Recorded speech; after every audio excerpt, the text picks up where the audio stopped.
Classification of lubricants. Explained simply. Welcome back to Lube Maintain, where we simplify lubrication, maintenance, and reliability. Today, we're breaking down a very important topic, the classification of lubricants. By the end of this video, you'll understand the three main types of lubricants, why they matter, and where each one is used. Let's dive right in.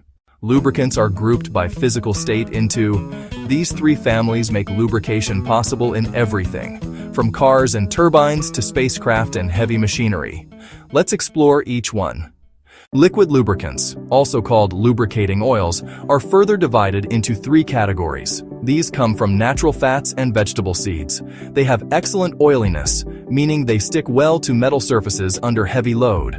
But they are expensive, oxidize easily, and form gum.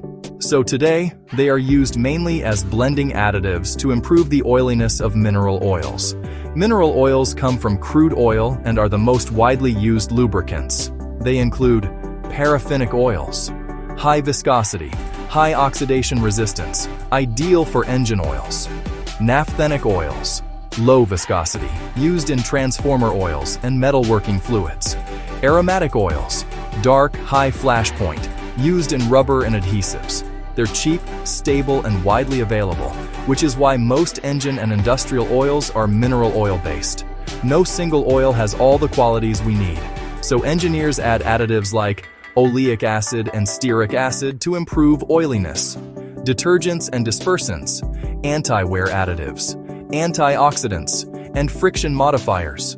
These enhanced lubricants are called blended oils, designed for specific applications such as engines, gears, hydraulics, and compressors. To remember this easily, use the acronym BFVHN. B. High boiling point. F. Low freezing point. V. Adequate viscosity. H. High heat and oxidation resistance. N. Non-corrosive. Grease is simply lubricating oil plus thickener, usually a metallic soap such as lithium, sodium, or calcium. It can also be thickened with non-soap agents like silica gel, carbon black, polyurea, and clays. Why use grease? Grease is perfect when you need lubrication under heavy load, lubrication at low speed, a lubricant that stays in place without leaking, protection against dust and water. Grease forms a thick cushioning layer, ideal for bearings in railway wheel sets, rolling mill bearings, electric motor bearings, jet engine bearings, special greases. Limitations of grease: poor at heat dissipation, higher internal resistance, not ideal for high-speed, high-temperature applications compared to oils. Grease is excellent for staying put, but oil is better for cooling and high-speed motion. Solid lubricants are used when oil or grease cannot form a lubrication film. High dust contamination makes oils impractical. Temperatures or loads are too high for oils and greases. Combustible lubricants must be avoided. Most widely used: slippery, soapy feel, stable up to 375 degrees. Layers slide over each other due to weak van der Waals forces. Excellent in dry conditions. Layered structure similar to graphite.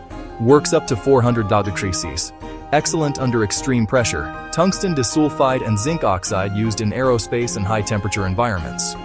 Where solid lubricants are used: spacecraft and vacuum environments, high-temperature furnaces, heavy load sliding surfaces.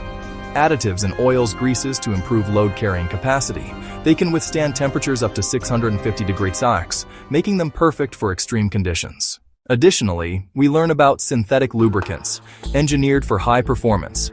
PAO, polyalpha olefins, mimics mineral oil but better at cold start and oxidation resistance.